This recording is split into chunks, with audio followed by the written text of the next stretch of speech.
السلام علیکم ناظرین، میں ہوں فصیحہ اور میرے ساتھ ہمیشہ کی طرح حرمیت سنگھ موجود ہیں۔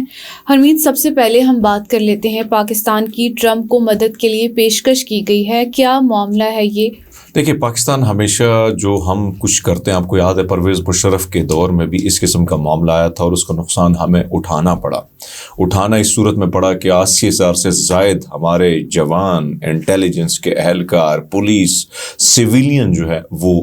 شہید ہو گئے، اور اربوں ڈالرز جو ہے، روپیہ جو ہے ہم نے کمانے کے لیے اپنی معیشت کا بیڑا غرق کر دیا۔ ملک میں جو دہشت گردانہ کارروائیاں ہوئیں اس کا خمیازہ ابھی تک ہم بھگت رہے ہیں۔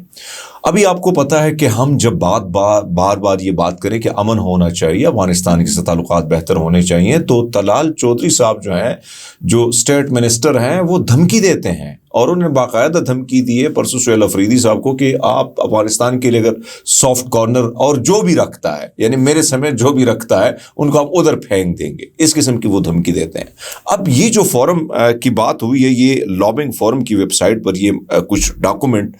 موجود ہیں جس میں پاکستان نے افغانستان سے امریکی فوجی ہتھیاروں کی بازیابی میں ٹرمپ کو مدد کی پیشکش کی ہے۔ اب ایک طرف تو ہم اس چیز کو، یعنی یہ جو لابنگ فورم ہے، یہ امریکہ میں بیٹھی ہے، جس پر اربوں روپیہ جو لگتا ہے، وہ پاکستانی گورنمنٹ اور آپ اور میرے جیب سے یہ پیسے جاتے ہیں، اور وہاں پہ ایک بیانیہ بڈ کیا جاتا ہے، اور یہ بیانیہ اس لیے بڈ کیا جاتا ہے، بتایا جا رہا ہے کہ بھی لاکھوں وہاں پر اسلحہ ہے، وہ اسلحہ دہشت گردوں کے ہاتھ میں ہے، وہ ہمارے خلاف استعمال ہوگا، وہ دنیا کے خلاف استعمال ہوگا، ہم آپ کا جو آپ نے اسلحہ امریکہ جو بھاگ کے یہاں گیا تھا، وہ اسلحہ ہم آپ کو دینے کو تیار۔ ایک طرف تو ہم اچھا بندہ بننے کی کوشش کرتے ہیں، اور ٹرمپ کو ایسے لوگوں کی بڑی ضرورت ہے اس وقت، کیونکہ ٹرمپ کو ایسے لوگ چاہیں جو کہیں بالکل جو وہ کہے آپ اس کے لیے ہاں میں کر دیں۔ اب یہ جو واشنگٹن میں 2025 میں امریکی فارن ایجنٹس رجسٹریشن، اس کی یہ جو ایکٹ ہے فارا، اس کے تحت یہ جمع کرائی گئی لابنگ دستاویزات جو ہیں، ان کے مطابق یہ امریکی حکام پر زور دے رہا ہے، بار بار یہ بیانیہ بلڈ کرے کہ آپ اسلام آباد کے ساتھ تعاون کریں، آپ ہمیں تھوڑے بہت پیسے دیں، ہم آپ کے لیے جو ہے آپ کی جو جنگ ہے ہم لڑنے کے لیے تیار ہیں۔ کیا ہوگا افغانستان کے ساتھ آپ لڑائی کریں گے؟ کیا افغانستان سے 20 سال لڑائی میں امریکہ کوئی جیت ہوئی؟ اور اگر ہم لڑائی کریں گے تو کیا فائدہ، اس ملک کو کیا فائدہ ہوگا؟ نقصان ہی ہوگا۔ آلریڈی آپ کا بارڈر ہے، ایک ملک ہے، اسلامک برادر ملک ہے، آپ کا اسلامی ملک ہے۔ آپ بار بار جو ہم یہ بات کر رہے ہیں، ریکویسٹ کر رہے ہیں کہ مت کیجیے گا اس چیزوں کو، بار بار آپ بارود اور آگ لگانے کی جو کوشش کر رہے ہیں، اس سے ملک کو نقصان ہو رہا ہے۔ اب ایک طرف تو یہ فورم جو ہے، اس دستاویزات میں جو زبان استعمال کی گئی فصیحہ، میں نے پھر وہی بات کی جو پرویز مشرف کے دور میں اس قسم کی لابنگ کی گئی تھی، آج ایک بار پھر کی جا رہی ہے، صرف اپنے کاغذات ٹھیک کرنے کے لیے۔ اور سچ بات یہ کہ اس کو بین الاقوامی مسئلہ بنانے کی کوشش کی جا رہی ہے، اور صرف اپنی جو کرسی ہے اس کو تقویت دینے کے لیے سارا کچھ ہو رہا ہے، حالانکہ سب کو پتہ ہے کہ افغانستان کے ساتھ لڑائی کسی کے ساتھ بھی آپ کی ہو، اس کا نقصان جو ہے وہ ملک کو ہوتا ہے۔ حرمیت، ایک طرف اگر ہم دیکھیں تو سہیل افریدی نے آپریشن کی مخالفت کی ہے، لیکن دوسری طرف اگر ہم دیکھیں تو ضلع خیبر کے لیے 4 ارب فنڈز مختص کیے گئے ہیں۔ دیکھیے فصیحہ، ہم مسلسل اس کو کور کر رہے ہیں، بار بار یہ بات کر رہے ہیں کہ بھیا حالات جو ہیں وادی تیرا میں جو سچویشن ہے وہ ورسٹ ہے،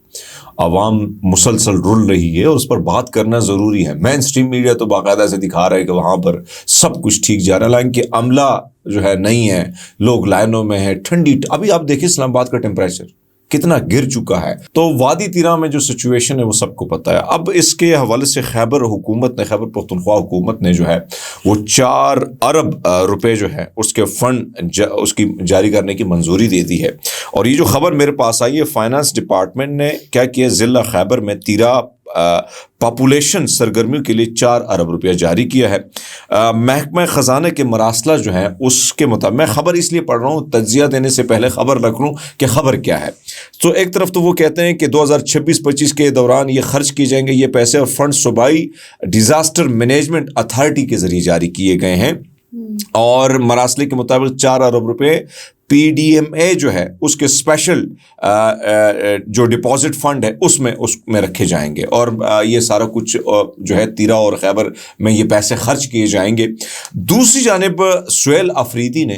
وہ کہتے ہیں کہ ایک طرف وہ ان کا جو بیان ہے وہ کہتا ہے کہ وزیر اعلیٰ سہیل آفریدی کہتے ہیں کہ وادی تیرا میں کسی آپریشن کی اجازت ہم نے نہیں دی ہے۔ وہ یہ کہتے ہیں کہ یہ ایک پروپیگنڈا ہے۔ تیرا میں مقامیوں سے زبردستی معاہدے لکھوائے گئے۔ فوجی آپریشن کے معاملے پر عمران خان کے موقف کے ساتھ ہم اسی طرح ڈٹ کے کھڑے ہیں، اور انہوں نے کہا ہے کہ وادی تیرا میں کسی قسم کی نقل مکانی کا کوئی علم نہیں، تاہم اطلاعات مل رہی ہیں، اور وادی تیرا کے مقامی شہریوں سے زبردستی معاہدے لکھوائے گئے۔ ویسے تو سہیل آفریدی صاحب جب ہمیں اطلاع ہے تو بھائی صاحب آپ کو کیوں نہیں ہے؟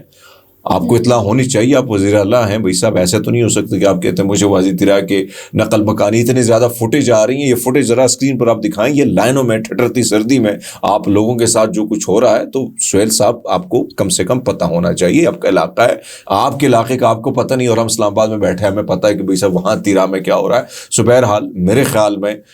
حکومت نے جو باتیں کی تھیں آپریشن کے حوالے سے، یا پھر ان جو لوگ اب وہاں سے نکل رہے ہیں تیرا کے ان علاقوں سے، ان کی مدد اس وقت ضروری ہے، کیونکہ بار بار میں یہ بات کرتا ہوں کہ ٹھٹرتی سردی میں آسان نہیں ہوتا ہے اپنے گھر بار کو چھوڑ کر، وہ بھی بچے بیوی بزرگ والدین کے ساتھ آپ نکل جائیں۔ آج اگر ہم دیکھیں تو خبر آئی ہے کہ PTI رہنما کا قتل کر دیا گیا ہے۔ اس سے پہلے اگر ہم دیکھیں تو DGI-SPR نے اپنی پریس کانفرنس میں کہا تھا کہ تمام پارٹیوں کو ٹارگٹ کیا گیا ہے سوائے PTI کے۔ دیکھیں، میں ایک طرف تو DGI-SPR صاحب جو ہیں زیادہ تر اس کو وہ جو بولتے ہیں بہت ساری چیزوں پہ پھر اعتراضات ہم اٹھاتے ہیں تو پھر وہ ناراض بھی بہت سارے لوگ ہو جاتے ہیں، بہت سارے حلقوں میں ناراضگی بھی پائی جاتی ہے۔ DGI-SPR صاحب کے سامنے ہم نے پھر خیر بہت سارے سوشل میڈیا پہ اکاؤنٹس پہ بہت ساری چیزیں میں تھوڑا آپ کے سامنے رکھتا ہوں، پھر میں آتا ہوں کہ کل جو قتل ہوا ہے آپ کے سامنے خبر رکھ لیتا ہوں کہ MPA doctor Hamid home hit by کس نے IED in باجوڑ، ٹھیک ہے، یہ بھی طالبان نے ہٹ کیا تھا، جس میں وہ جو ہے یقین مانے کہ اس کی زندگی تھریٹ پہ تھی، اس کے گھر کو اڑا دیا گیا تھا۔ اب میں آپ کے سامنے دو بردر ہیں، 2 minister and PTI government, son of former CM Ikram and Israr Gandapur, suicide bombing کے جو ہے وہ ویکٹم رہے ہیں، اور 2018 اور 13 کی بات ہے یہ، ٹھیک ہے، ان دونوں کی اس میں جو ہے شہادت ہوئی ہے۔ اسی طرح گن مین attack brother of PTI Sheikh Waqas Akram and Jhang, یہ بھی معاملہ آیا ہوا ہے، یہ بھی میں آپ کے سامنے رکھ لیتا ہوں۔ Target attack PTI law maker Liaquat Ali Khan critically injured shifted to Peshawar, یہ خبر 6/2022 کی اگست کی۔ پھر اسی طرح ایک ہمارے دوست تھے ریحان، آپ کو یاد ہوگا میرے ساتھ دفتر میں بھی ہمارے ساتھ بیٹھے ہوتے تھے، ریحان کو جو ہے وہ اپنی کمپین کر رہے تھے، اسی دوران اس کو یہاں پر گولی ماری گئی تھی، یہاں پر، وہ آپ کو یاد ہوگا، ریحان ہمارے ساتھ دوست تھے، میرے بڑے اچھے انسان تھے، اس کو شہید کیا گیا۔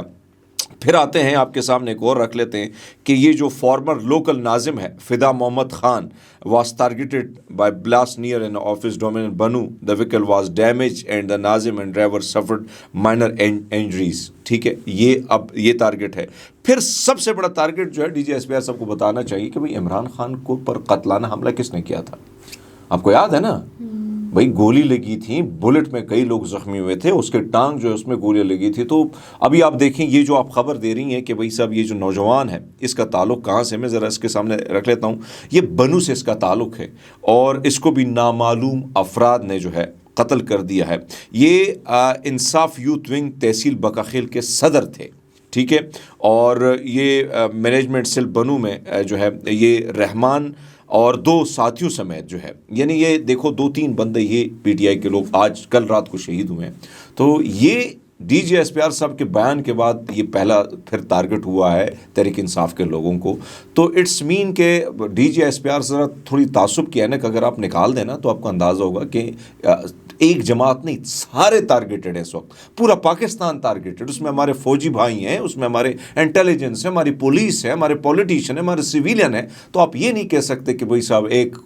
پارٹی نہیں ہو رہی دوسرے سارے ہو رہے ہیں۔ تو یہ غلط بیانی انہوں نے کی تھی، میں نے سوچا کہ آپ کے سامنے کلیئر کر دوں کہ کون کون ٹارگٹ ہوا ہے، کس کس کو ٹارگٹ کیا اور رات کو کس کو ٹارگٹ کیا ہے۔ پورے ملک میں ہم دیکھ رہے ہیں کہ پھر سے لوڈ شیڈنگ ہو رہی ہے، اور ساتھ ہی ساتھ اگر ہم پاکستانی پاسپورٹ کی بات کریں تو پاکستانی پاسپورٹ پھر سے نچلی سطح پر آ گیا۔ دیکھیں ایک طرف تو بڑی قلعہ بازی ہماری جو اسٹاک ایکسچینج ہے وہ مریخ تک میں پرسوں میں بولا تھا کبھی چاند تک چھلانگ لگا لی تھی، لیکن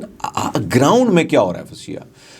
آپ کے پاس 1 کروڑ سے زائد لوگ بے روزگار ہیں، نوجوان بے روزگار ہیں، لوگوں کے کاروبار ٹھپ ہو چکے ہیں، لوگوں کے پاس خرید و فروخت کے لیے پیسے نہیں۔ آپ جائیں نا، یہ زیادہ دور نہ جائیں، کمرشل مارکیٹ آپ چلی جائیں، وہاں پر وہ رجحان آپ کو شاپنگ کا نظر نہیں آئے گا جو نارملی ہمیں دکھتا ہے۔ تو ایک طرف تو یہ سچویشن، لیکن حکومت اور ہمارے ٹیلی ویژن اس میں جو جھوٹ بولا جا رہا ہے وہ آپ کو پتہ ہے کہ کس طریقے سے ساری چیزیں بڑی اچھی جا رہی ہیں، اور حقیقت یہ ہے کہ اس وقت پاکستان دنیا میں، یعنی آپ دیکھیں کہ دنیا میں پاکستان، آپ میرے پاس یہ خبر بھی آئی کہ بین الاقوامی معیار کے مطابق پاکستانی $3.65 یومیہ کمانے والا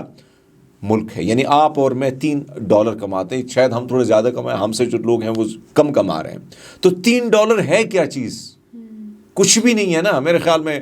280 کا ڈالر ہوگا، کتنے کا ہے؟ 282 کا ہے، تو آپ حساب لگا دیں کتنا ہو گیا بھائی، 700 روپیہ ہو گیا۔ 700 روپیہ، یہ پورے زندگی ممالک میں اگر آپ دیکھیں نا تو یہ ہم اس طرح زندگی گزار رہے ہیں۔ اس وقت آپ دیکھیں خط غربت کی جو حساب ہے نا وہ 44.7% بنتا ہے، یعنی پاکستان کی آدھی آبادی فسیح غربت کے نیچے زندگی گزار رہی ہے۔ گیس آپ کا بالکل نہیں ہے، آپ دیکھیں ایون آپ مختلف ملک میں جائیں تو اسلام آباد میں کہیں آپ کو ملے گا گیس، لیکن کئی علاقوں میں غائب ہے۔ اسی طرح بجلی کی لوڈ شیڈنگ کی اگر میں بات کروں، 9 گھنٹے بجلی غائب ہے بڑے بڑے شہروں میں۔ اسی طرح دیہاتوں میں آپ جائیں تو 15 گھنٹے بجلی ہے ہی نہیں ہے۔ ابھی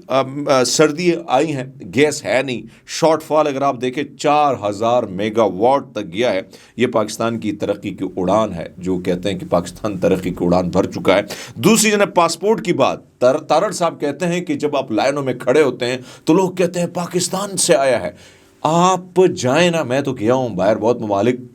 لائنوں میں کھڑا کر دیتے ہیں، یعنی عراق جیسا ملک بھی ہمیں لائن میں کھڑا کر دیتے کہ الپاکستانی ادھر کھڑے ہو جائیں، اور پھر ہمیں پولیو کے قطرے پلائے جاتے ہیں، پھر ہماری چیکنگ کی جاتی ہے۔ تو یہ ہماری حالت ہے اس وقت دنیا میں۔ یمن اور ہمیں ایک کیٹیگری میں ڈالا ہے، یمن جہاں پہ 3 گروپس ہیں اور لڑائیاں ہو رہی ہیں، اس ملک کے ساتھ ہمیں برابر کا شریک کیا ہے، یعنی 4تھے نمبر پہ نچلے سطح پر۔ یہ ہماری خارجہ پالیسی، ہمارا ملک ہے۔ آپ اس سے اندازہ لگا سکتے ہیں کہ ان رجیم، یہ ہائیبرڈ رجیم جو ہے، یہ جو مسلط کی گئی ہمیں، انہوں نے ملک کو کہاں سے کہاں پہنچا دیا۔ بہت شکریہ حمید۔ مزید ہماری ویڈیوز کو دیکھنے کے لیے ہمارے چینل کو سبسکرائب کیجیے، اپنا بہت سارا خیال رکھیے گا۔ مجھے دیجیے گا اجازت، اللہ حافظ۔